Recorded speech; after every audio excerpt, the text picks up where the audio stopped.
व्यामोहत सरितराणि तनूय मेने अस्मद्गुरोर्भगवतोऽस्य दयैकसिन्धो रामानुजस्य चरणौ शरणं प्रपद्ये।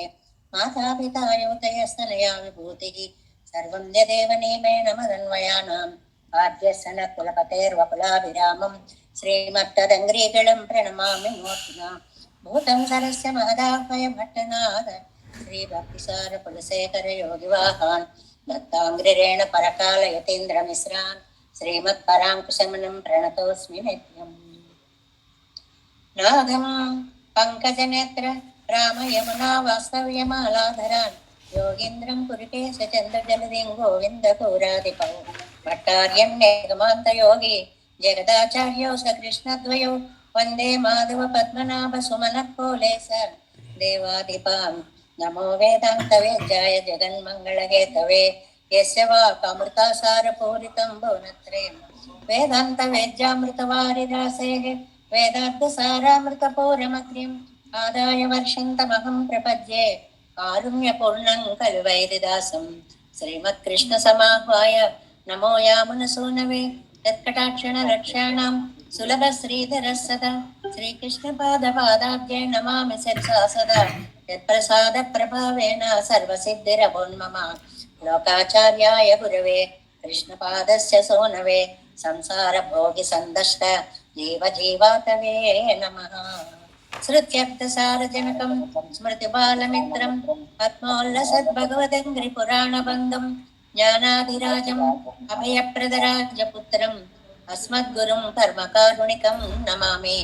द्राविडाम्नाय हृदयं गुरुपर्वक्रमागतं रम्यजामातृदेवेन दर्शितं कृष्णसूनुना सुन्दरजामातृमुने प्रपद्ये चरणाम्बुजं संसारार्णवसम्मग्न जन्तु सन्तारपोतकं नमोऽस्तु देवराजाय चतुर्ग्रामनिवासिने रामानुजार्यदासत्य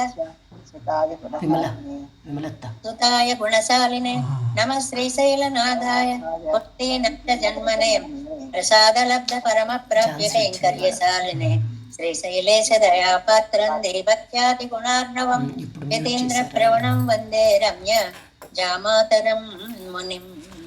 श्रीरङ्गसिंहगिरिदेशिकपादसेवा प्राप्ताखिलतिरुडवेदरहस्यजातं श्रीगौतमान्वयजमाश्रितभागधेयं गोपालदेशिकमहं शरणं प्रपद्ये। कौशिकान्वयसञ्जातं वेङ्कटार्यतनुभवं वेदान्ताचार्य सत्शिष्यं मुनिवर्गमहं भजे। श्रीमद्वेङ्कटरङ्गार्यशिष्यं सत्शिष्यसेवकं श्रीलक्ष्मणार्यविबुधं संश्रये देविदेक्तये। ओमस्मद्गुरुभ्यो नमः।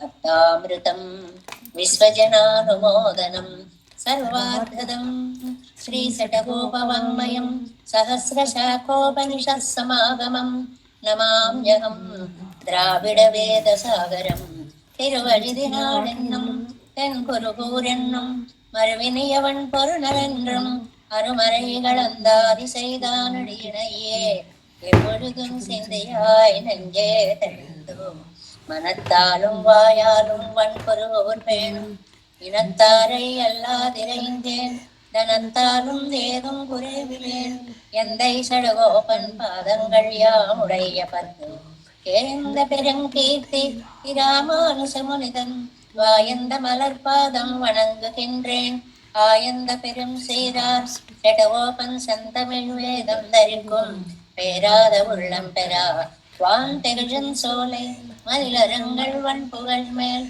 ஆன்ற தமிழ் மறைகள் ஆயிரமும் ஈன்ற முதல் தாய் சடகோபன் மயம்பால் வளர்த்த இதத்தாய் இராமானுசன் மிக்க விரை நிலையும் மெய்யாமயர் நிலையும் தக்க நெறியும் தடையாகி தொக்கியலும் ஊழ்வினையும் வாழ்வினையும் போதும் குருகை அருகோன் யாழிசை வேதத்தியல் நம்மாழ்வார் திவ்ய திருவடிகளே சரணம் எம்பெருமானார் திவ்ய திருவடிகளே சரணம் ஜீயர் திவ்ய திருவடிகளே சரணம் ஓம் அஸ்மத்குருभ्यो நமः।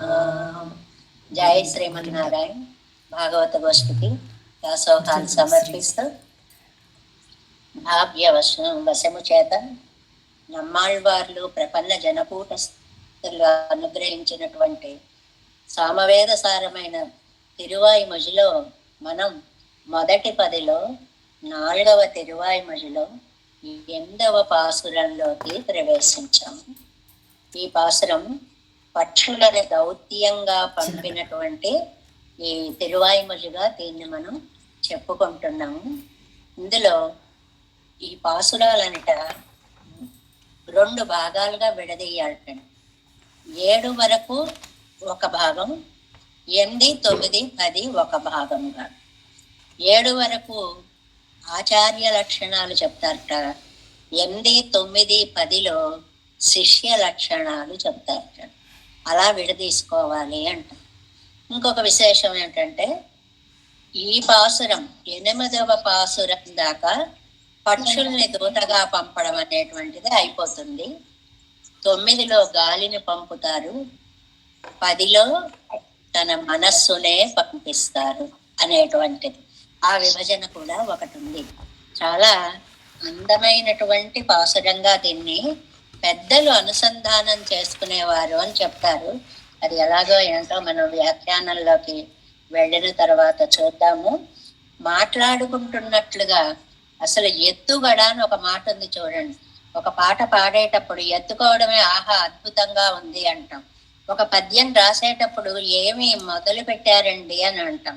అలాగే ఇక్కడ పాసురాన్ని ఎత్తుగడలోనే మాట్లాడుకుంటున్నట్లుగా అందంగా ఆళ్వార్లు రచించడం అనేటువంటిది ఒక రసబంధురమైనటువంటి ఎత్తుగడ అంటారు దీన్ని.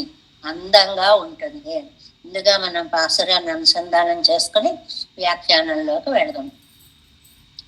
நீ அலையே செருப்புவாய் நெடுமாலார்க்கெந்தூதாய் நோய் எனது நுவலென்ன நுவலாதே இருந்தொழிந்தாய் சாயலொடு மணிமாமை தளரந்தேன் நான் இனி உனது வாயலகில் இன்னடிசல் வைப்பாரை நாடாயே. நீ அலையே சிறுபூவாய் நெடுமாலார்க்கு எந்தூதாய் நோய் எனது நுவலென்ன நுவலாதே இருந்தொழிந்தாய் சாயலொடு மணிமாமை தளரந்தேன் நான் இனி உனது வாயலகில் இன்னடிசில் వైపారై నాడాయే. దీంట్లో ఒక కచేరీ జరిగినప్పుడు చివరికి వచ్చేటప్పటికి ముక్తాయింపులు అద్భుతంగా జరుగుతూ ఉంటాయి. అలాగే ఈ పాసురంలో కూడా ముక్తాయింపు చాలా బాగుంటుంది అంటారు. ఏమిటో చూద్దాం. ఇది ముందు ప్రతిపదార్థం చూద్దాం. ఏమిటి? సిరుపువాయి, ఒక చిన్న చిలుక, చిన్న పక్షి అన్నమాట. అది చిలుక వచ్చి ఏదైనా ఒక చిన్న పెట్టంటామే సరిగ్గా సరిపోతుంది. అది నువ్వు నెడుమాలార్కు ఎంతూదాయి, ఆశ్రిత వ్యామోహము కలిగినటువంటి స్వామి దగ్గరకి నా దూతగా వెళ్ళాలి. ఓ చిన్న పెట్ట, ఆశ్రితులను రక్షిస్తాను అనే వ్యామోహంతో కంకణం కట్టుకున్న ఆయన దగ్గరికి నువ్వు దూతగా వెళ్ళాలి. ఏం చేయాలమ్మా నేను వెళ్ళి? ఎనదు నోయి నువ్వలన్నా, నా విరహ బాధనంతటినీ కూడా చెప్పమన్నానే. ఎన్రా చెప్పమంటే నువ్వలాదే, నువ్వు చెప్పకుండా ఉండిపోయావే. ఈరందొలిందాయి, ఉండిపోవడమే కాదు హాయిగా అటు ఇటు తిరుగుతున్నావు. నా మాట పట్టించుకోకుండా ఇటు అటు హాయిగా తిరుగుతున్నావు. నీ ఎలయ్యే నువ్వే కదా, అది ఎత్తుగడ. నాన్ సాయలుడు మణిమామై తళరందేన్, నేను నా శరీర కాంతిని పోగొట్టుకుని సౌందర్యాన్ని పోగొట్టుకోవడానికి కారణం నీయలయ్యే నువ్వే కదా. పాసురం నువ్వే కదా అని మొదలవుతుంది. అంటే ఏంటండి? ఇగో నీ వల్లే అని మొదలు పెడతారు. ఏదైనా అనేటప్పటికీ నీ వల్లే ఇలా జరిగింది, నీ వల్లే ఇలా చేశాము. ఆ నీ వల్లే అనేటువంటి ఎత్తుగడ నీయలయ్యే సిరుపువాయ్. ముందు సిరుపువాయ్ చిన్న పిట్ట, నీయలయ్యే అని అనాలి. అలా కాదు, నీయలయ్యే నువ్వే కదా, నీ మూలంగానే కదా నా శరీర కాంతి పోయింది, నా అందమంతా పోయింది, నేను వాడిపోయాను. ఇలాగా మామై తళరందే నీని అందాన్నంతటినీ కూడా పోగొట్టుకున్నాను. పోన్లే, ఇంతవరకు అయితే అయిందిలే. ముక్తాయింపులో అందం ఏమిటో తెలుసండి. ఇని ఉనదు వాయలగిల్ ఎన్న, ఇంకా నా పని అయిపోయిందమ్మా. నీ నోటిలో అడిసిల్ వైపారై నాడై, అందమైన అన్నం పెట్టే వాళ్ళని ఎవరినైనా వెతుక్కో. ఇంతవరకు నేను నిన్ను పెంచాను, బానే ఉంది, నా పని అయిపోయింది. ఇంకా నువ్వు నీ నోటిలో అన్నం పెట్టే వాళ్ళని వెతుక్కో. నువ్వు చూసుకో అమ్మా, నీ బ్రతికి ఎలా బ్రతకాలో అది నువ్వు చూసుకో అని అంటున్నారు పరాంకుశ నాయకి ఈ పాసురంలో. వ్యాఖ్యానం ఎట్టాం పాటు 355 పేజీ. ఎట్టాం పాటు. முன்பிவள் வார்த்தை சொல்லி கொண்டாడుగయ్యాలే దరిద్రింద పూవయ్యానదు. ఇంతకు ముందు ఆయనతో ఆత్వానాయకి కలిసి ఉన్నప్పుడు ఈ పిట్ట కూడా దగ్గరికి వచ్చి ఇద్దరి మధ్య తిరుగుతూ, ఇద్దరి మీద వాడుతూ, చుట్టూ తిరుగుతూ ముద్దుగా వాళ్ళు ఏమన్నా అంటే కూ కూ కూ అనుకుంటూ తిరిగేదిటండి. ఇవి వార్తలు సొల్లి కొండాడుగయ్యాలే దరిద్రింద పువ్వయ్యాదు. ಇವಳು ರಾನ పుక్కవారే తాను మురావగ పుక్కదు. ఇవాళ ఈవిడ విచారంగా కూర్చుని ఉండేటప్పటికి ఆ పక్షి కూడా ఏడుపు మొహం పెట్టుకుని కూర్చుంది. ఇంట్లో పెంపుడు జంతువులు ఉన్న వాళ్ళకి అనుభవాలు ఉంటాయంటారు. ఏమిటంటే ఒక కుక్కలు గాని పిల్లులు గాని వీటిని పెంచేటప్పుడు యజమాని కొంచెం బాధగా ఉంటే అవి కూడా ఆయన దగ్గర చేరి అలాగ కాళ్ళ మీదకు వాలుతూ చేస్తూ మీదకి ఎక్కుతూ దిగుతూ ఎందుకు ఇలా ఉన్నావు అని ప్రశ్నిస్తున్నట్లుగా చుట్టూ తిరుగుతూ ఉంటాయి అన్నమాట. అలాగే ఈ పక్షిగా ఈ చిన్న పెట్ట వాళ్ళిద్దరూ కలిసి ఉన్నప్పుడు చకచకా చుట్టూ తిరిగి ఇప్పుడు ఇవాళ బాధపడుతుంటే అయ్యో ఇలా బాధపడుతున్నావా అని దగ్గరికి వచ్చి ఓసారి పలకరించినట్టుగా మెడతిప్పి చూసి వెళుతుందిటండి. అత్తయ్య పార్త్ అలా వచ్చిన పిట్టను చూసి మున్బే ఎంత సయ్యై అరివెయన్న చెరుక్కడెత్తిరిందాయో, ముందే చెప్పాను కదా నువ్వు కాస్త వెళ్ళి స్వామికి నా పరిస్థితి ఇలా ఉంది అని చెప్పమని. నాను ముడియా నిండ్రేన్, నువ్వేమో కదలకుండా కూర్చున్నావు, నా పని అయిపోయింది. ముడియాను, ప్రాణాలు పోతున్నాయి, ఇంకా నా పని అయిపోయింది, ఇంకా నేను బ్రతకనమ్మా. ఇనువున్నై రక్షిప్పారై తేడప్పారా ఎంగిరాళ్, ఇంకా నిన్ను ఎవరు రక్షిస్తారో, నీ నోట్లో ఎవరు దాడిమ రసాలు పోస్తారో, ద్రాక్ష ఫలాలు అందిస్తారో వాళ్ళని నువ్వే వెతుక్కో అని అంటున్నారు. పూవై ఎన్బదు నాగణవాయిపుల్, ఈ చిన్న పెట్ట అంటే దాని తమిళంలో నాగణవాయి అంటారట. మనకి నీటి పక్షిలా ఒక చిన్న పక్షి అనుకోండి, అది మనకి అన్ని పక్షుల పేర్లు తెలియవు కాబట్టి ఒక పెట్ట అని అనుకుంటే చాలు అని. అదావదువరు పక్షి విశేషం అంటే ఒక చిన్న పక్షి విశేషము. ఇన్ని పక్షులు మామూలుగా మన ఇళ్ల దగ్గర చెట్ల మీకే ఎన్ని వందల పిట్టలు వస్తాయో చెప్పలేమండి, ప్రతిరోజు చూస్తుంటాం. ఏ పక్షి ఏమిటో తెలియదు. ఒకటి ఆకారంలో పెద్ద నెమలికి చిన్న ఒక అడుగు నెమలు ఉంటే ఎలా ఉంటుందో అలా ఉండే పెట్ట ఒకటి వస్తూ ఉంటుంది రోజు మా ఇంటి దగ్గరికి. అలాగా వాటి పేర్లు కూడా మనకి తెలియవన్నమాట.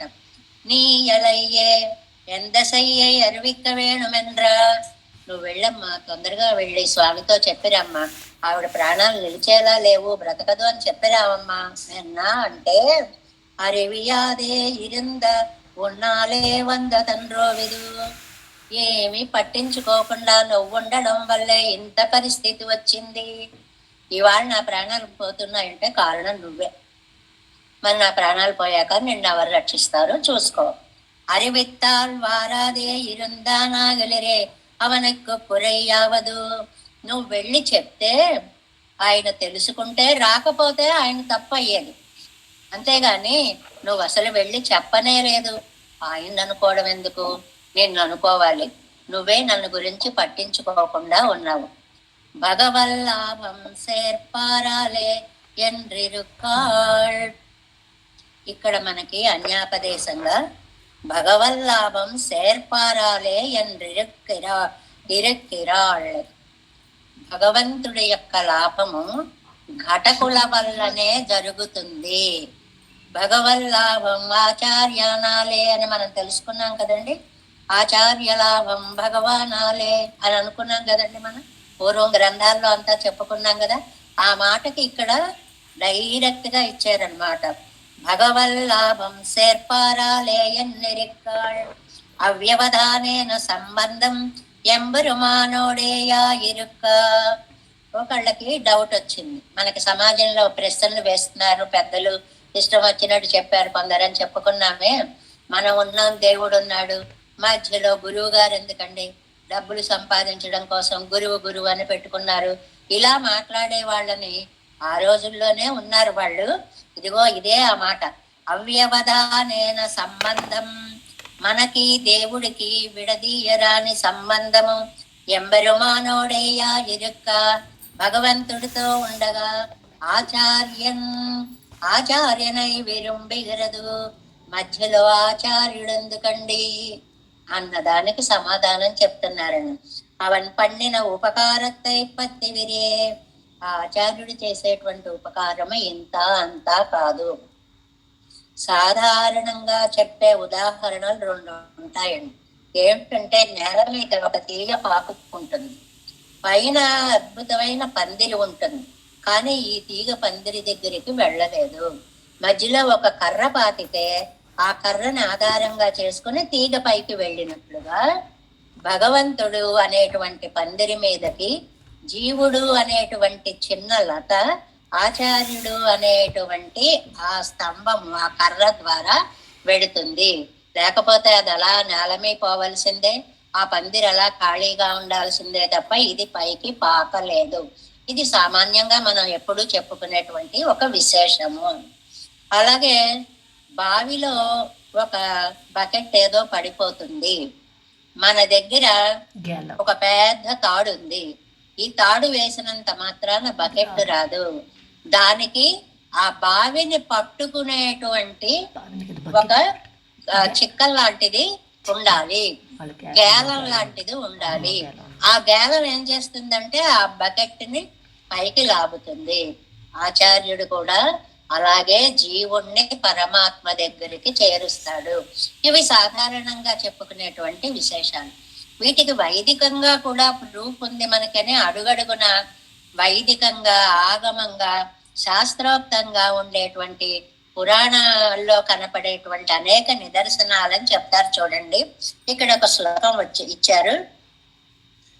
ఆదది యతో జ్ఞానం తం పూర్వమభివాదయేత్ నిన్నదిరే. ఈ కింద లైన్ లో 1, 2, 3, 4 5th లైన్ లో ఆ శ్లోకంలో ముందు భాగం చూడండి. లౌకికం వైదికం వాపి తథా ఆధ్యాత్మికమేవ వా ఇది పూర్వార్థం. ఇది 3 రకాలైనటువంటి జీవితాలు గడపడానికి మనకు ఆచార్యుడు అనేటువంటి వాడు ఉండాలి అనేటువంటి ఒక అద్భుతమైనటువంటి భావాన్ని చెప్పారని.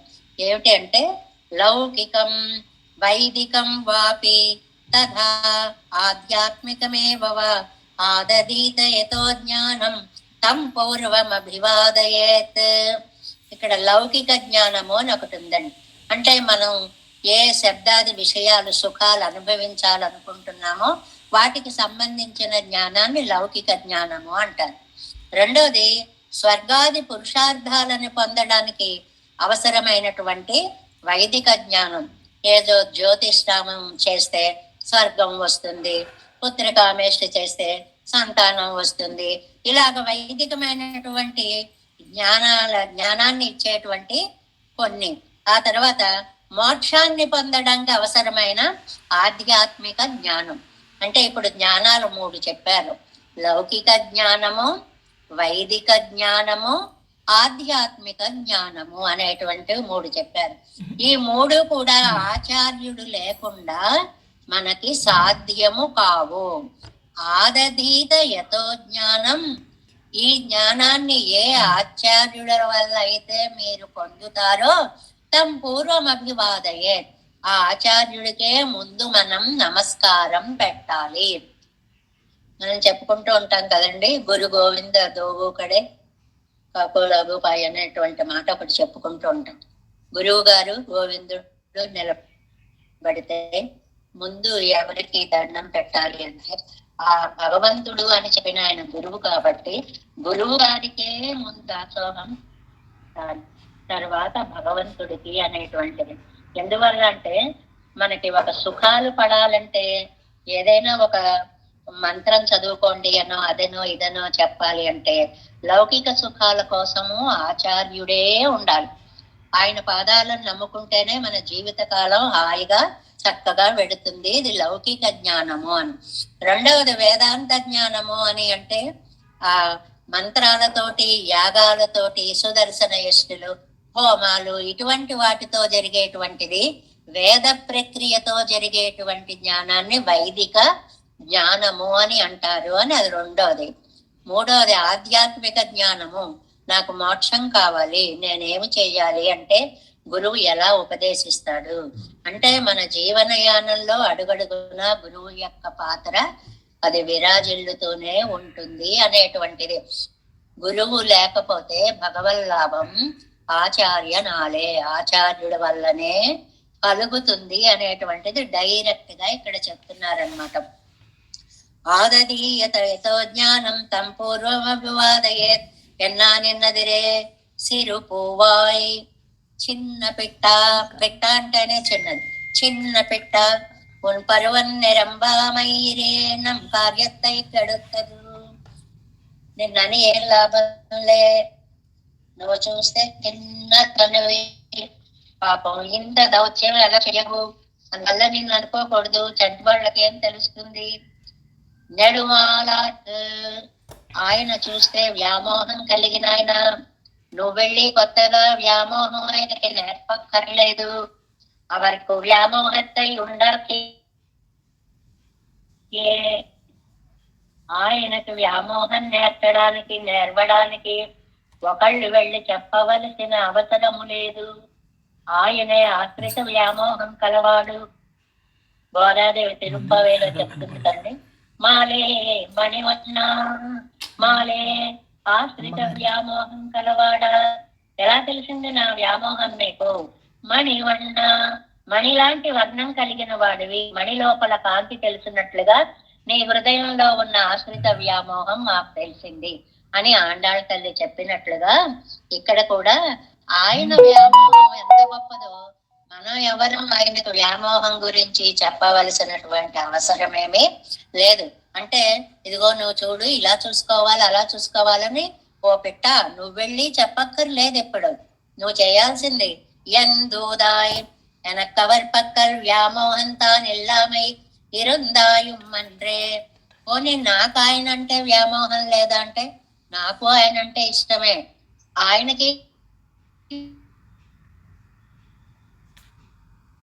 చెప్పకపోవడం వల్ల నీ ఎలయ్యే, అప్పుడు మళ్ళీ మొదటి పదంలోకి వెళ్ళాలి. నీ వల్ల కదా ఇంత వచ్చి పడింది అన్ని చెప్పడం ఒక్కొక్క పాయింట్. నీ వల్లే కదా ఇదంతా జరిగింది. ఆ వేళ వాళ్ళు వచ్చి అలా తిట్టాడు, నీ వల్లే కదా తిట్టాడు. ఆ తర్వాత వీళ్ళు వచ్చి ఇన్ని చక్కగా చేశారు, నీ వల్లే కదా వాళ్ళంతా చేశారు. ఆ నీ వల్లే కదా, నీ వల్లే కదా, నీ వల్లే కదా అని. நீ அலையே நீ வல்லனே கதா வயத்தில் பிறந்த உங்களை கொண்டு அபிமதம் சேர்க்க வேண்டும்படி என்றோ எனக்குண்டான ఆశై. ఎంత బాగా చెప్తుందో చూడండి. వయத்தில் பிறந்த உங்களுக்கு కడుపారా కన్న నిన్ను, కడుపారా కన్నేమిటండి? అంత ప్రేమగా పెంచుకుంటున్న నిన్ను అని అర్థం. అభిమతం చేర్క వేண்டுంబడి ఎంద్రో ఎనక్కుండాన ఆశై, నీ వల్ల నా ప్రాణాలు నిలబడతాయని నేను ఆశపడ్డాను. లోకమంతా నన్ను దుఃఖింపచేసినా నేను బాధపడలేదు. నా కడుపున పుట్టిన బిడ్డలు నన్ను సుఖ పెడతారు అని నేను ఆశపడ్డాను. తీరా చూస్తే ఇంతకు ముందు నేను పెంచిన యాన్ వళర్త నీయలయ్యే అని వచ్చింది కదండి కిందటి పాత్రలో. యాన్ వళర్త నీయలయ్యే, నేను పెంచడమే కడుపున పుట్టిన బిడ్డలా చూసుకున్నాను అని అర్థం అన్నమాట. బిడ్డలు ఏం చేయాలి? తల్లిదండ్రుల యొక్క ప్రేమని గాని, మనస్సును గాని, కోరికను గాని, ఆరోగ్యాన్ని గాని కళ్ళల్లో పెట్టుకు చూడద్దా? పెట్టా నువ్వేమిటమ్మా ఇలా చేశావు, నో ఇయ్యనదు, నా బాధ, ఇది ప్రత్యేకమైన పదంగా వ్యాఖ్యానిస్తారు. ఈ ఒక్క పదం కోసం రామాయణంలో భరతుడిని తీసుకొచ్చేస్తారు ఇక్కడికి.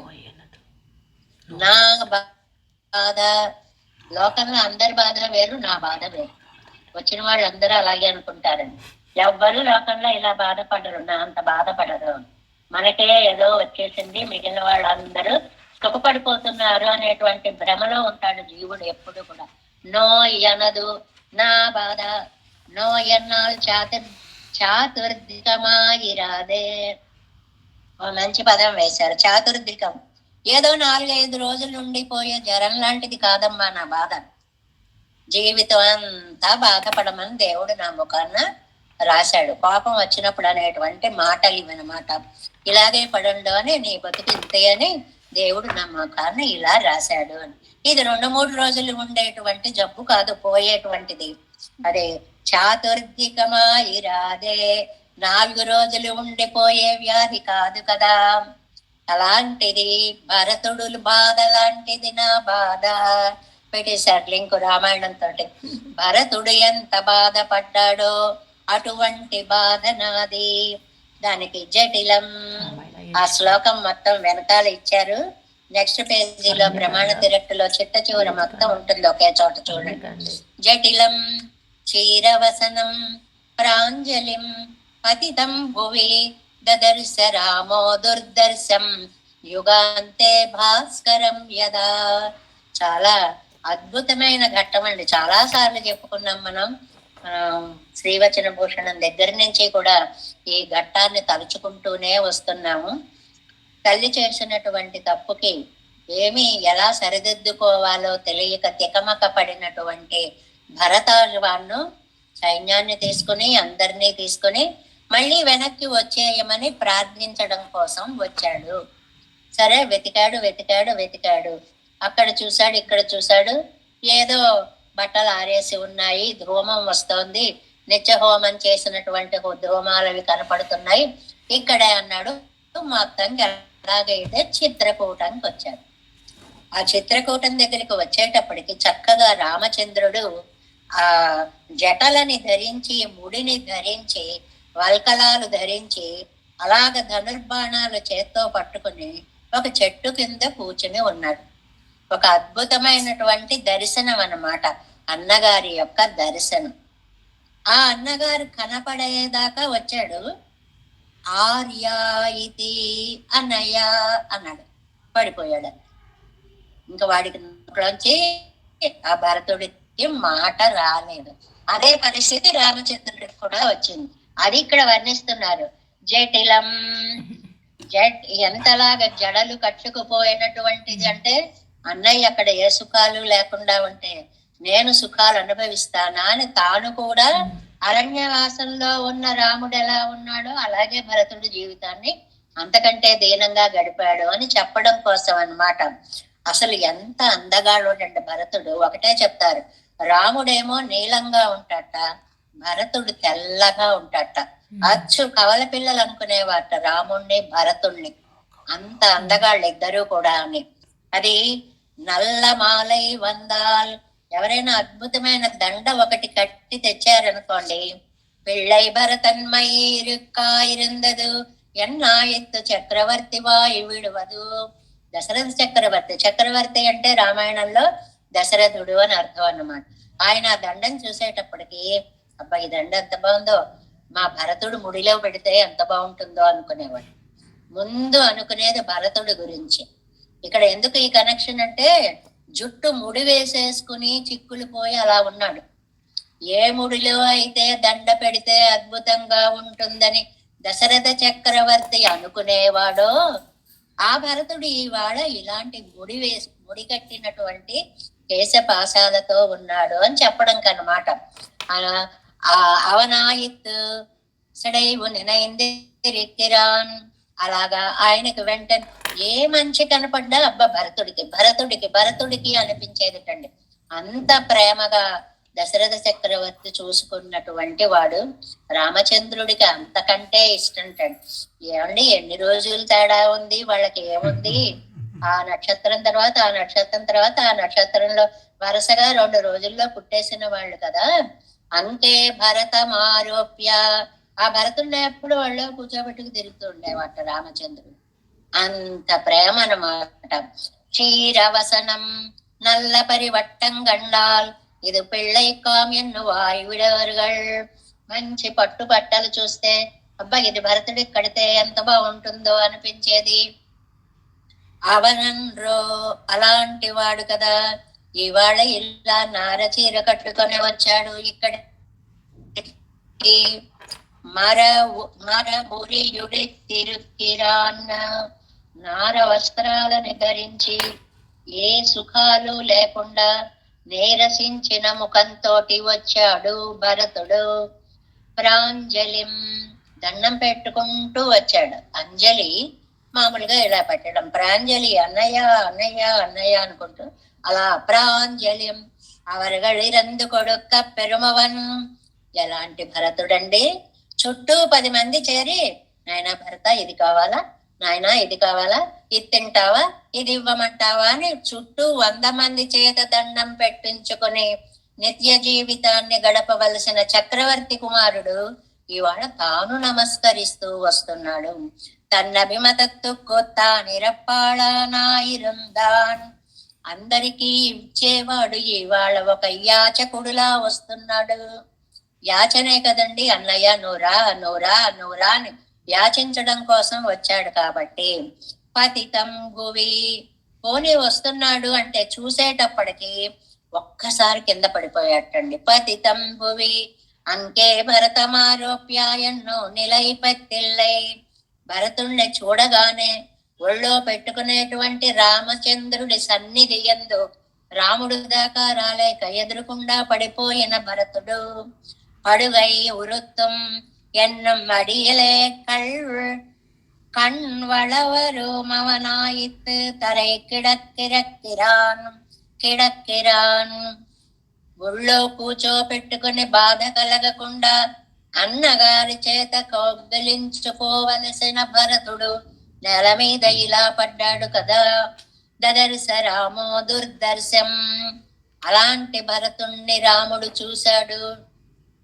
కష్టాలు పడేవాళ్ల కంటే అక్కర్లేని వాళ్ళు పడుతుంటే ఈ పడేవాళ్లకు కూడా బాధ కలుగుతుంది. నాకంటే తప్పదు, నేను అడవికి వెళ్ళాలి కాబట్టి కష్టపడుతున్నాను. వాడికి ఎందుకు ఆ అవస్థ, ఆ బట్టలు ఏమిటి, ఆ జుట్టు ఏమిటి, ఆ ముడి ఏమిటి, ఆ నీరసం ఏమిటి, ఆ పద్ధతి ఏమిటి అంటూ తల్లడిల్లిపోతున్నట్ట రామచంద్రుడు. దదర్శ రామో దుర్దర్శం వైతక్కన్ వాంగాదే కొండరిక్కం పెరుమాళ్ళిక్కం కణ్వైక్క వండాదపడి ఇరిక్కరవనై. భరతుడు అందంగా తయారై వస్తేట వైత కణ్ వాంగాదే కన్నికి అలా కళ్ళు ఆయన మించి తిప్పుకోలేకపోయేవాట రామచంద్రుడు. అబ్బా మా తమ్ముడు ఎంత అందంగా ఉన్నాడు, ఎంత అందంగా ఉన్నాడు. కళ్ళు తిప్పుకోలేని సౌందర్యం కలిగిన భరతుని స్థితి ఈ రోజు కూడా కళ్ళు తిప్పుకోనీకుండా చేసింది. అంటే అయ్యో ఇలా అయిపోయావా, అయ్యో ఇలా అయిపోయావా అని కళ్ళు తిప్పుకోలేకపోతున్నాడు అని. యుగాంతే భాస్కరం యదా. యుగ ప్రళయ కాలంలో సూర్యుడు ఎలా ఉంటాడో అలా మెరిసిపోయేటువంటి భరతుడు అలాంటి దుఃఖ స్థితిలో ఉన్నా అలా మెరిసిపోతున్నాడు. ఆ ప్రేమ చేత అందరికీ రామచంద్ర స్వామికి ముఖ్యంగా ఏమి అందగాడు, ఎంత మంచి మనసున్నవాడు, ఎంత చక్కటి వాడు, నాకు ప్రాణప్రియమైన వాడు, అలాంటి వాడు ఇలా ఉన్నాడే. పెరుమాళ్ళు వరవరకు కన్వైక్క వండామయ్యే ఎండ్రికి. పెరుమాళ్ళు మాత్రమే అలాగా చూడగలిగి మిగిలిన వాళ్ళు చూడలేనంత కాంతితో అంటే అలా మెరిసి మెలమెల మెరిసిపోవడం. జగదుపసంహారం పిరక్క పొగుదిరదో ఎన్నుంబడి ఇరుందాన్. వీళ్ళు ఈ క్షణంతో లోకానికి ప్రళయం వచ్చేస్తుందా అన్నట్లుగా దుఃఖ ప్రళయంలో ఉన్నాడు. అంటే అంత బాధపడిపోతూ ఉన్నాడు. ఎన్నంబడి ఇరుందాన్ చాలా అద్భుతమైనటువంటి ఘట్టం అది. సోదర మైత్రికి భరతుడికి రామచంద్ర స్వామికి మధ్యనున్నటువంటి ఆత్మీయతని, ఆ ప్రాణంతో సమానమైన భావాన్ని అప్పుడు భరతుడు ఎంత బాధపడ్డాడో ఆళ్వార్నాయికి ఇప్పుడు అంత బాధపడతాడు. దాంతో ముడిపెట్టుకు పైగా ఆవిడకి ఒక మాటతో వచ్చింది, ఆ భరతుడి దుఃఖం తీరడానికి అవధి ఉంది. 14 సంవత్సరాలు నిండగానే బలాని రోజు నీ కళ్ళ ముందు వాళ్తాను అని రాముడు ప్రతిజ్ఞ చేసి పంపాడు. 14 సంవత్సరాలు గడిపితే వస్తాడన్న ఆశతో బతకగలడు. నాకిక్కడ అవధి లేదు, ఆశ లేదు, వస్తాడో రాడో తెలియదు. నా బ్రతుకు అంతకంటే భయంకరంగా ఉంది విశ్లేషణలో అని భరతుడి బాధతోటి ఆళ్వారు నాయకు యొక్క బాధని సమన్వయించి వ్యాఖ్యాన వైలక్షణ్యాన్ని ఇవన్నీ కూడా అద్భుతమైనటువంటి నంబిళ్ళయ్య గారి యొక్క వ్యాఖ్యానాన్ని మనకి ఎంత బాగా అందించారో చూడండి. ఎన్నుంబడి రందాన్ నోయనదు నువ్వలెన్రా, చెప్పవే అంటే చెప్పావా వెళ్ళి, ఎందసయ్యే అంగేసన్ను సొల్లెన్రా, ఇదిగో నేను ఇలా అయిపోతున్నాను వెళ్ళి చెప్పమ్మా అని అన్నానా. సొల్లాదే ఇరుందుళిందాయ్, చెప్పలేదు కూచుని ఉన్నావు. ఇక్కడ ఒక అందమైన మాట చెప్తారు వ్యాఖ్యానాలలో, సొల్లాదే ఇరుందాయ్ అనొచ్చు, సొల్లాదే ఒజిందాయ్ అనొచ్చు. సొల్లాదే ఇరుందుళిందాయ్, ఓహో కూర్చుని తిరుగుతున్నావు, అటు ఇటు తిరుగుతున్నావు. 2 పదాలు ఎందుకు వేశారంటేట, చెప్పకపోవడం ఒక తప్పు అయితే ఎదురుకుండా అటు ఇటు చూసావా నేను వెళ్ళలేదు వెళ్ళలేదు అన్నట్టు నా ముఖానికి కనపడేలా నా చుట్టూనే తిరుగుతున్నావు. ఇది సరదా చమత్కారమైన వ్యాఖ్యానం. సొల్లాదే ఇరుందుళిందాయ్ నువ్వలాదే ఇరుందా ఎన్నుదల్, చెప్పలేదు నువ్వలాదే ఇరుందా ఎన్నుదల్ సయ్యామయ్యాదో. ఏమండి నువ్వలాదే, నువ్వు చెప్పలేదు, నువ్వు కదలలేదు, ఏదో ఒక మాట అనొచ్చు కదా. ఈ 2 పదాలు ఇరుందు ఒజిందాయ్, ఉన్నావు చెప్పకుండా ఓహో కూర్చుని ఓహో ఆనందపడిపోతున్నావు అన్నట్లుగా అంటాం. ఇన్ని పదాలు ఎందుకన్నారండి? ఇరట్టెప్పు ఎన్నెల్ ఎన్నెన్నెల్, ఇరట్టు అంటే 2 పదాల ప్రయోగం. సొల్లాదే ఇరుందు ఒజిందాయ్, ఇరుందు ఉజందాయ్, ఉన్నావు తిరుగుతున్నావు. ఈ 2 మాటలు ఎందుకన్నారంటే, వందొజిందాన్ పోయొజిందాన్ ఎన్నక్కడ వదిరే, ఒక మాట చాలు కదండి. వయొక్క చొల్లిరెక్కరపడి, ఆ చెప్పడంలో ఉండేటువంటి ఒక పద్ధతి అన్నమాట అది. ఓహో తిరగకుండా వెళ్ళరా వెళ్ళరా అంటే వెళ్ళకుండా ఇక్కడే పడి తిరుగుతున్నావు అంటాం అనుకోండి మనం. ఇక్కడే పడి తిరగడం అంటే ఎక్కువ తిరుగుతున్నావు అని అర్థం. అలాంటి ప్రయోగం అన్నమాట ఇది కూడా. అంటే ఏమిటనమాట, నా మాట వినలేదు సరికదా, ఓ నా చుట్టూ చేరి చూసావానే వెళ్ళలేదు చూసావానే వెళ్ళలేదు అని ఎగురుతావా నా ముందు? నువ్వు వెళ్ళకపోవడం ఎక్కతో మూల కూర్చుని ఉండొచ్చు కదా, నా బాధని రెట్టింపు చేసేస్తున్నావు నువ్వు అని.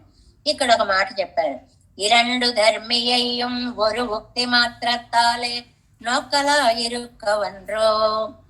ఇరండు ధర్మి, 2 ధర్మాలు అంటే భగవంతుడు ఒక ధర్మం, ఆళ్వార్లు ఒక ధర్మం. ఆళ్వార్లు ఒక ధర్మం, తర్వాత పెరుమాళ్ళు ఒక ధర్మం అనేటువంటిది ఒరు ముక్తి మాత్రత్తాలే. వాళ్ళు ఇద్దరు నీ ఒక్క మాట వల్ల బ్రతుకుతారు కదా. ఆయన నా మీద ప్రాణం పెట్టుకుని ఉన్నాడు అనుకుంటున్నాను, అవునో కాదు? నేను ఆయన మీద ప్రాణం పెట్టుకు బతుకుతున్నాను. అలాంటి చోట్ల నువ్వు వెళ్ళి ఒక్క మాట చెప్తే ఒరు ముక్తి మాత్రత్తాలే నొక్కలా ఇరుక్కవన్రో, ఒక్క మాట చేత ఇద్దరికి రక్షణ కలుగుతుంది కదా. నీ యారీరిందదు, నువ్వేమో ఏమీ తెలియందల్లాగే ఇక్కడ కూర్చుని ఉన్నావు. చెప్తే వెళ్ళలేదు సరికదా, నా కళ్ళ ముందే నడయాడుతూ నన్ను బాధ పెడుతున్నావు. అది కిప్పోదు వందరెన్నన్నా, ఏమిటి ఆ పక్షిట నీ ఎలయ్యే నీ ఎలయ్యే నీ వల్లే కదా నీ వల్లే కదా అని అంటుంటే, ఆ పక్షి కూడాట ఏంటి అస్తమానం నా వల్లే అంటావు, నేనేం చేశాను అన్నట్లుగా ఒకసారి దగ్గరికి వచ్చింది. అది దగ్గరికి రావడాన్ని అలా భావించుకున్నారు ఆళ్వార్లు అనమాట. శాయలుడు మణి మామై తళరందేన్నాన్న, కాంతివంతమైనటువంటి నా శరీర సౌందర్యాన్ని పోగొట్టుకున్నాను నీ ఎలయ్యే, నీ వల్లే కదా. ఏదైనా పోయిందనుకోండి మన దగ్గరది, అవతల వాడు ఏదో ఇలా చేయరా అంటాడు, చేసేటప్పుడు ఉన్నది పోతుంది అనుకోండి, నీ వల్లే కదా నేనంతా పోగొట్టుకున్నా, నీ వల్లే కదా నాదంతా పోయింది అన్నట్లుగా నువ్వు వెళ్ళి చెప్పకపోవడం వల్లే కదా నా శరీర కాంతి, నాలో ఉండేటువంటి లావణ్యము అన్నీ కూడా పోయాయి. సముదాయ శోభయ్యోడే, సముదాయ శోభ అంటే లావణ్యం అండి. లావణ్యం అంటే ఇప్పుడు కళ్ళు బాగున్నాయండి, అబ్బా ముక్కు ఎంత బాగుందండి అని విడివిడిగా వర్ణించడం సౌందర్యం. అలా కాకుండా ఓవరాల్ బ్యూటీ ఉంటుంది చూడండి, అబ్బా చూస్తే ముఖం తిప్పుకోలేకపోతున్నామండి, అంత అందము అనడానికి లావణ్యం అంటారు. దాన్నే సముదాయ శోభ అంటారు. సముదాయ శోభయ్యోడే నిరత్తిల్ పౌష్కల్యము ఏందే, ఎంత నిగనగా మెరిసిపోతూ ఉండేదాన్ని ఏమైపోయిందో ఆ కాంతి అంతా కూడా ఇలా వెలవెలవారిపోతూ మిగిలిపోయాను. నేనెప్పో అరివిక్కిరేన్ ఎన్ను త్వరిక్కప్పుక్కదు, నిన్ను చెప్పమంటే చెప్పకపోవడం వల్ల కదా ఇలాంటి పరిస్థితి వచ్చింది. నీ ఎలయ్యే, నీ వల్లే కదా ఇదంతా జరిగింది. గతేజలే సేతు బంధం పోలే ఇని అరివిత్తాలన్న లాభముండు. బాగుంటుంది చూడండి, అయిపోయిన దానికి నీళ్లు వెళ్ళిపోయాక సేతువు బంధం కడితే ఆనకట్ట నీరెక్కడ నిలబడుతుంది అంటే, ఒక పని చెయ్యవలసినప్పుడు చెయ్యకుండా తర్వాత చేసిన దాని వల్ల ప్రయోజనము ఉండదు. కొన్ని పనులు ఉంటాయండి చాలా భయంకరమైన సందేశాలు ఇస్తాయి మనకి. ఏ టైంలో చెయ్యాలో ఆ టైంలో అవి చెయ్యాలి, చెయ్యకపోతే జీవితం అంతా బాధపడినా ఇంకా అది చేయడానికి మనకి అవకాశము రాదు. చాలా నగ్న సత్యాలన్నమాట ఇది. అందుకని ఆళ్వార్ నాయకి గత జలే సేతుబంధం పోలే, వెళ్ళిపోయిన నీటికి ఆనకట్ట కడితే మళ్ళీ వెనక్కి వస్తుందా? సరేలే, నువ్వు వెళ్ళలేదు, చెప్పలేదు, నా శరీర కాంతి అంతా పోయింది, ఇది వెళ్ళిపోయిన నీటి లాంటిది, ఇప్పుడు ఆనకట్ట కట్టి లాభం లేదు, మరి ఏం చెయ్యాలి? ఇనియునదిత్యాది, ఇని ఇప్పుడు ఇంకేం చెయ్యాలంటే ఉనకు రక్షకరెత్తేడప్పారాయ్, నిన్ను రక్షించే వాళ్ళని వెతుక్కో.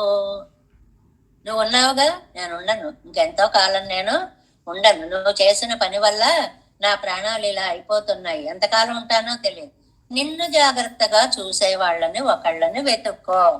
అవந்தாலும் పోన నిరத்தை మేట్కపోగాదెన్నెరెక్కిరాళ్, ఇప్పుడు నువ్వు వెళ్ళినా ఆయన వచ్చినా నా అందము నాకు రాదు, నా నైగనిగ్యం నాకు రాదు, నా ప్రాణం నాకు రాదు, అయిపోయింది, చివరికి వచ్చేసా. పెరియ తిరుమలై నంబి, ఇదిగో ముక్తాయింపు అందంగా ఉంటుందని చెప్పామే, అవి 3 పాదాలు అన్నమాట. పెరియ తిరుమలై నంబి తమ్ముడయ్య అంతిమ దశయ్యిలే, తమొక్కరు వెన్నైక్కాడుం పెళ్ళయ్యాయిత్ తిరువారాధనం. పెరియ తిరుమల నంబి గారు అని భగవద్ రామానుజులకి సంతగా మేనమామ గారని, అంటే శ్రీశైల పూర్ణులు, తిరుమల శైల పూర్ణ నంబి, తిరుమల నంబి శ్రీశైల పూర్ణులు అని. ఆయన వెన్న కృష్ణుడు, ఆయన ఆరాధ్యదేమం విగ్రహం వెన్న కృష్ణుడిని పెట్టుకున్నారట. తమొక్కరు వెన్న ఇక్కాడుం పెళ్ళయ్యాయిత్, నవనీత నటుడు అని అంటారు. నువ్వు కాసేపు డాన్స్ చేయి, నేను నీకు వెన్న పెడతా అనేలాగా లోబడిన కృష్ణుట. అలాంటి కృష్ణుడికి తిరువారాధన చేస్తూ అవరు తిరుమన్బుల్ తిరుతిరై వాంగ చొల్లి, పెద్దవారైపోయారట, ఓపిక లేదుట, తిరువారాధన చేసే గది దాకా వెళ్ళడానికి కూడా అడుగులు పడనంత నీరసం వచ్చేసిందటండి. ఆ సమయంలో ఆయన ఈ పాసురాన్ని తీసుకున్నారట. ఇప్పుడు మనం చెప్పుకునే పాసురాన్ని ఏమని, సాయనుడు మణిమామై తళరందేనా ఎనుగునదు వాయలగిల్ ఎన్నడి సెల్వైపారై నాడాయే ఎన్నారాం స్వామి, ఇంతకాలం నా శరీరంలో శక్తి నువ్వు ఇవ్వడం వల్ల నీకు రోజు ఆరగింపు చేయగలిగాను, ఇక మీదట నేను నీకు పెట్టగలనో లేనో, నీకు వెన్న పెట్టి ఆరగింపు చేసేవారిని నువ్వే వెతుక్కో. అది ఆయన చెప్పినటువంటి ఒక అద్భుతమైనటువంటి భావన. మన ఇంట్లో పెద్ద పెరుమాళ్ళు ఉంటారు, మన తర్వాత వాళ్ళు ఎవ్వరూ చేసేవాళ్ళు ఉండరు. నాయన నాకున్నంత వరకు నేను చేశాను, తర్వాత నీకు ఎవరు ఆరగింపు ఎవరు అన్నం పెడతారో ఏం చేస్తారో అవి నువ్వే చూసుకో అని చెప్పడం. మామూలు మనకైతే చివరి దశ వచ్చింది అంటే నా కొడుక్కి ఏమి ఇవ్వాలో, కూతురికి ఏమి ఇవ్వాలో, వాళ్ళకేమి ఇవ్వాలో, వీళ్ళని ఎవరు చూస్తారో, వాళ్ళని ఎవరు చేస్తారో, ఇవన్నీ ప్రార్థిస్తాం పెరుమాళ్ళని. నాయన వాళ్ళకు ఒక రక్షణ చూడు, అది ఇదని. ఈయన అలా ప్రార్థించలేదటండి. నీకు ఆరగింపు చేసేవారిని నువ్వే వెతుక్కో అంటే నా పెరుమాళ్ళు ఏమైపోతారో అనేటువంటిది. ఈ పెరియ తిరుమల నంబి వైభవం చాలా గొప్పదండి. ఎందుకంటే ఈయన గురించి మనం ఒక శ్లోకాన్ని చదువుకుంటూ ఉంటాం. పితామహస్యాపి పితామహాయ ప్రాచేత సాదేశ బలప్రదాయ శ్రీ భాష్యకారోత్తమ దేశికాయ శ్రీశైల పూర్ణాయ నమో నమస్తాత్. అద్భుతమైనటువంటి శ్లోకంలో మొత్తం శ్రీశైల పూర్ణుల యొక్క వైశిష్ట్యాన్ని అంతటినీ కూడా ఒక శ్లోకంలోకి తీసుకొచ్చి ఒక పేరు పెట్టారండి శ్రీశైల పూర్ణులకి. పితామహస్యాపి పితామహాయ. పితామహుడు అంటే బ్రహ్మగారు, బ్రహ్మగారికే తాతగారైన శ్రీశైల పూర్ణులు అని ఈ శ్లోకానికి అర్థం. బ్రహ్మగారికి తాతగారు. ప్రాచేత సాదేశ ఫలప్రదాయ. రామాయణ పారాయణంలో మనకి నిత్యం వస్తూ ఉంటుంది. ప్రాచేతసుడు అంటే వాల్మీకి మహర్షి. ఆయన అందించినటువంటి రామాయణాన్ని ఫలప్రదాయ, భగవద్ రామానుజులకి సంవత్సర కాలం తిరుమలలో నిత్యం కొండ దిగి వచ్చి కాలక్షేపం చేశారండి. ఈ తిరుమలైనండి రామానుజుల వారికి శ్రీరామాయణార్థాలని ప్రతిరోజు కొండ దిగి వచ్చి చెప్పి వెళ్ళేవారు. ప్రాచేతస ఆదేశ అంటే రామాయణం, దాని ఫలప్రదాయ విషయాన్నంతటిని ఇచ్చారు. ఎవరికి? శ్రీ భాష్యకారోత్తమ దేశికాయ, భాష్యకారులకి, భగవద్ రామానుజులకి ఇంత అత్యద్భుతమైనటువంటి రామాయణార్థాలు చెప్పినటువంటి శ్రీశైల పూర్ణాయ నమో నమస్తాత్.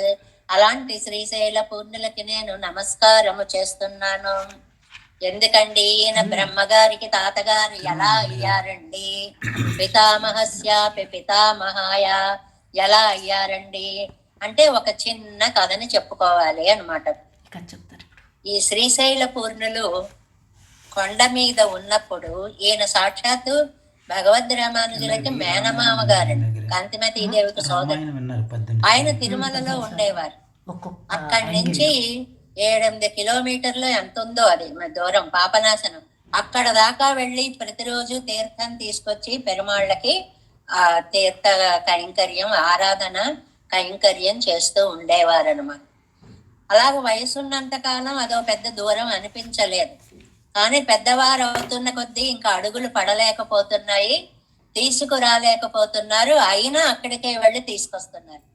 వెంకటేశ్వర స్వామి చూశాడు, అయ్యో ఇంత పెద్ద ఆయన ఇంత కష్టపడుతున్నాడే అనుకుని ఏం చెయ్యాలా అని ఆలోచించాడు.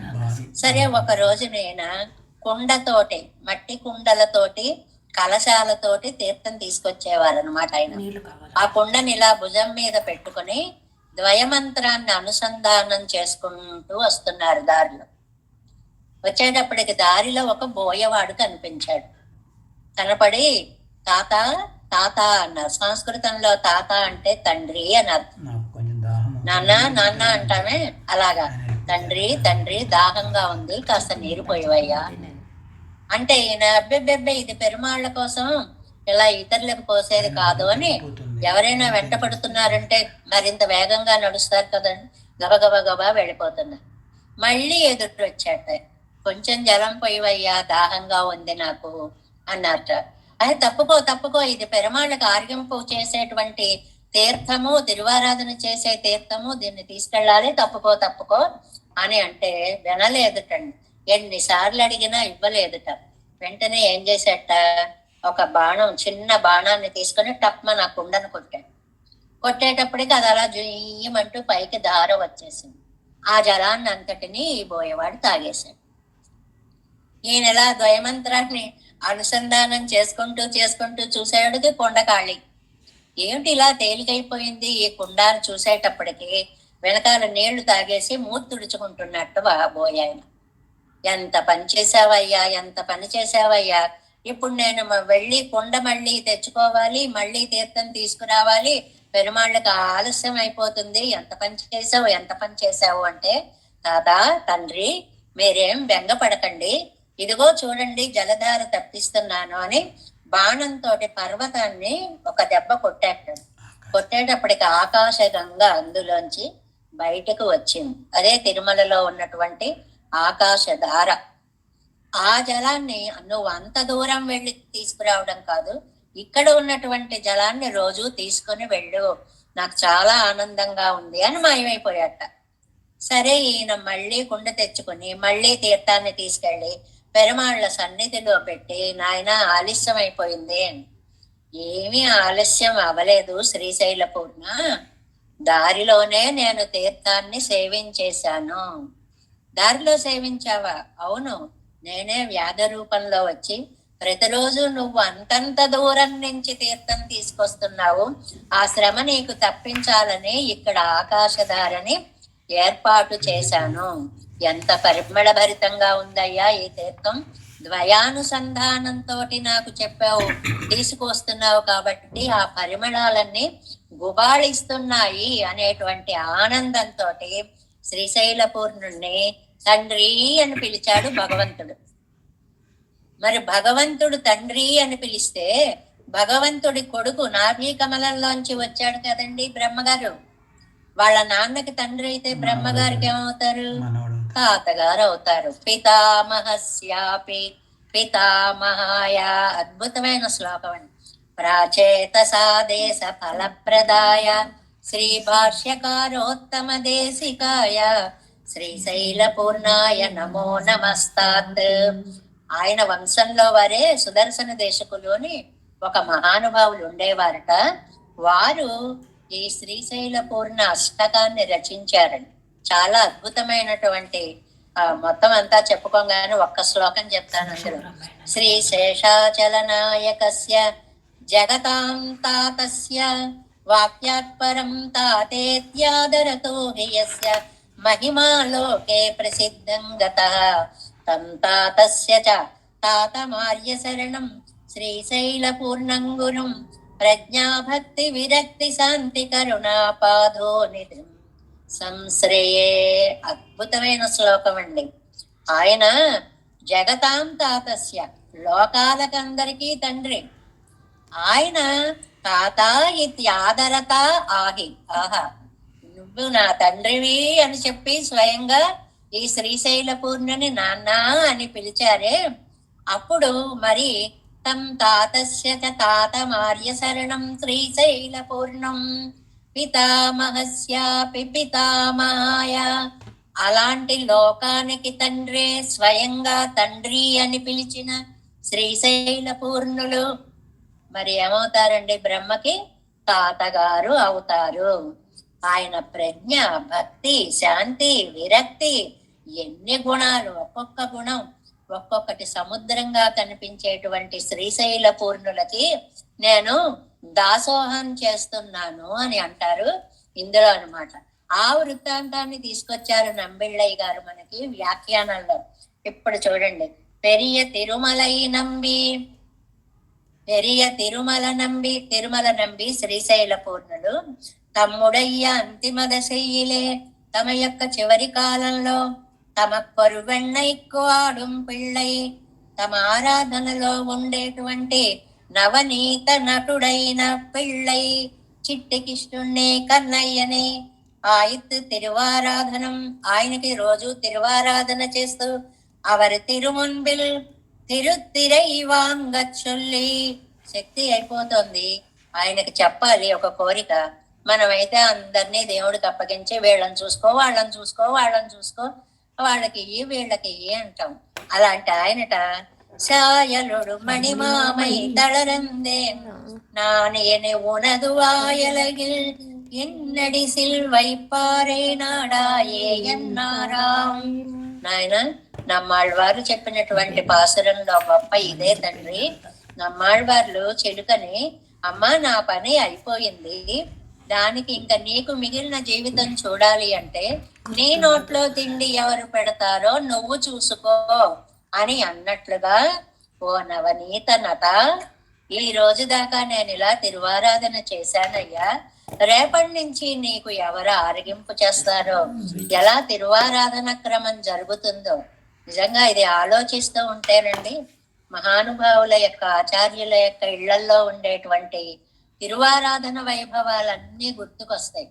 అసలు అది ఒక పరమపదమా అన్నట్లుగా అత్యద్భుతంగా సాగేటువంటి ఆ గోష్ఠులు, ఆ సేవలు, ఆ సేవాకాలాలు, ఆ వైభవాలు అన్నీ ఏమైపోయాయో నాయన. నీకు అన్నం పెట్టేవాడిని నువ్వు చూసుకో, నీకు ఆరగింపు చేసేవాడిని నువ్వు చూసుకో అని పెరియ తిరుమల నంబి ఇక్కడ అన్నారు అని అంటే, మనం కూడా తండ్రి నా వాళ్ళని, వీళ్ళని చూడు, వాళ్ళని చూడు, వాళ్ళని చూడు, వాళ్ళ కోసం వీళ్ళ కోసం బ్రతుకంతా చివరి నిమిషంలో కూడా ఇదే కోరికలు కోరకండి.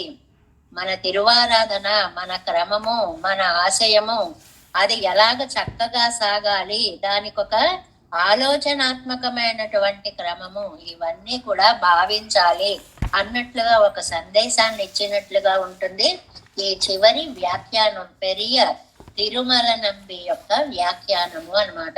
ఆయన యొక్క వృత్తాంత వైభవము అని. ఇంతకీ మనకి ఏమిటి ఈ పాసురంతో పెరియ తిరుమల నంబికి ఉన్నటువంటి సంబంధం? ఆళ్వారు నాయకి ఎలాగైతే అమ్మా నిన్ను చెప్పమన్నాను, నువ్వు చెప్పలేదు, నీ వల్లే కదా ఇదంతా జరిగింది, సరేలే ఇంకా అనుకుని ఏం లాభం, సరే ఇప్పుడు వెళ్ళి రమ్మంటావా? వద్దు, నువ్వు ఇప్పుడు వెళ్ళినా వచ్చినా ఇంక ఈ ప్రాణం నిలబడేటువంటిది కాదు, కాబట్టి నువ్వు చూసుకోవలసిన పని ఒకటి ఉంది. నీకు నిత్యం నోటిలో అంటే పెంపుడు ఇది ఈ చిన్న చిలుక పెట్టలాంటి దానికి ప్రతిరోజు దానిమ్మ పళ్ళ గింజలు అందించడం, రసాలు అందించడం, ద్రాక్షారసాలు అందించడం ఎంత ఆనందంగా చూసుకునేదోట పరకాల నాయకి ఈ పెట్టను. ఇలాంటి పెట్ట రేపేమైపోతుంది, అందువల్ల అమ్మ నీకు అన్నం పెట్టేవాడిని ఎవరినో నువ్వే చూసుకో అని ఆళ్వారు అన్నటువంటి దాన్ని మనకి పెరియ తిరుమల నంబి, తండ్రి నువ్వు నా ప్రాణాలు, అక్కడ చిలుక ఎలాగో ఇక్కడ నువ్వు నా ప్రాణాలు, నా ప్రాణాలన్నీ నీ గూట్లో ఉన్నాయి, రేపటి నుంచి నీకు తిరువారాధన చేసేటువంటి వారు ఎవరుంటారో ఏమిటో నువ్వే చూసుకోవలసినదే అని అనుసంధించారు అని అంటే, అంతిమ సమయంలో కూడా భగవద్ ఆరాధన ఆలోచన విషయమైన ఆలోచనే గాని రెండవ ఆలోచన లేనటువంటి మహనీయుల యొక్క వృత్తాంతాలు మనకి ఇవాళ పాసురంలో చాలా అద్భుతమైనటువంటి భావాలుగా అనిపిస్తూ ఉంటాయి. వ్యాఖ్యానాలు వింటూ ఉంటే, చదువుతూ ఉంటే. ఇంతవరకు పక్షుల్ని పంపడము అనేటువంటిది అయిపోయిందండి. 8 పాసురాల దాకా పక్షుల్ని పంపడము అనేటువంటిది అయిపోయింది. రేపు గాలిని పంపిస్తారు, ఎల్లుండి మనస్సుని పంపిస్తారు అని ఈ 10 పాసురాల్లో 7 పాసురాల్లో ఆచార్యుల యొక్క వైభవాన్ని అంతటినీ కూడా చెప్పారు. 3 పాసురాల్లో శిష్యులు ఎలా ఉండాలి, మనం ఎలా ఉండాలి, పెరుమాళ్ల కోసం ఎలా తహతహలాడాలి అనేటువంటి శిష్య లక్షణాలన్నీ కూడా చెప్తున్నారు. ఈ అద్భుతమైనటువంటి పాసురాలలో 8వ పాసురంతో పక్షి సందేశం అయిపోయింది. 9, 10 పాసురాల్లో గాలిని మనస్సుని పంపడంలో వైశిష్ట్యాన్ని మనం ముందు తెలుసుకోబోతున్నాము. ఎత్తుగడ బాగుంది అనడానికేమో నీయలయ్యే నీయలయ్యే, నీ వల్లే కదా నీ వల్లే కదా. తర్వాత ముక్తాయింపు బాగుంది అనడానికి ఉనదు వాయలగిల్ ఇన్నడిసిల్ వైపారై నాడాయే, నీ నోటిలో మధురమైన పదార్థాన్ని పెట్టే వాళ్లను నువ్వే వెతుక్కో. ఇది అద్భుతమైనటువంటి ముక్తాయింపు అన్నమాట. ఇలాంటి పాసురాలను మనకు అందించినటువంటి ఆ వ్యాఖ్యానాలలో ఆచార్యోత్తముల యొక్క పూర్వాచార్యుల యొక్క వైభవాన్ని అందించినటువంటి నంబిళ్ళయ్య గారు, వడక్కు తిరువేది పిళ్ళయ్య గారు, ఎంత అదృష్టం చేసుకున్నామో మన ఇంత పరమమోత్తమైనటువంటి ఈ తిరువాయిమలి వ్యాఖ్యానాన్ని ఇలా ఒక్కసారి చదువుకుని వినగలిగినటువంటి ఆనందాన్ని మనకి ఆచార్య పరంపర కలిగించింది.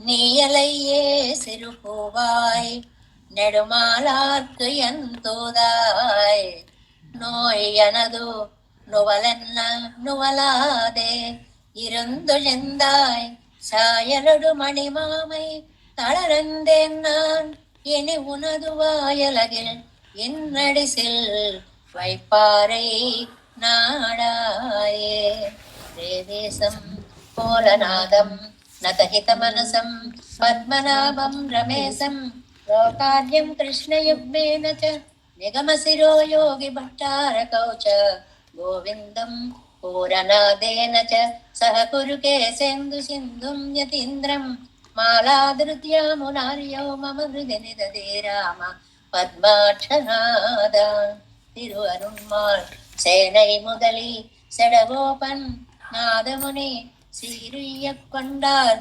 மணக்கால் விரும்பி சென்றாமாள வந்தார் குருமாலாதர குருகை பிரார்க்கு அம்பானி திராசர் கோவிந்தர் கூரேசர் பட்டர் வேதாந்தி முனி இருகண்டர் தம்புடைய நம்பிள்ளை இவர் ஈழளித்தற்கு எந்த மாதவர் பத்மநாபர் அவர் இருளாளர் திருவடி ஒன்றிய தேவ பெருமாள் கை கொண்டருளும் திருமலையாழ்வார் பதங்கள் முன் என் உள் சேரந்தனவே.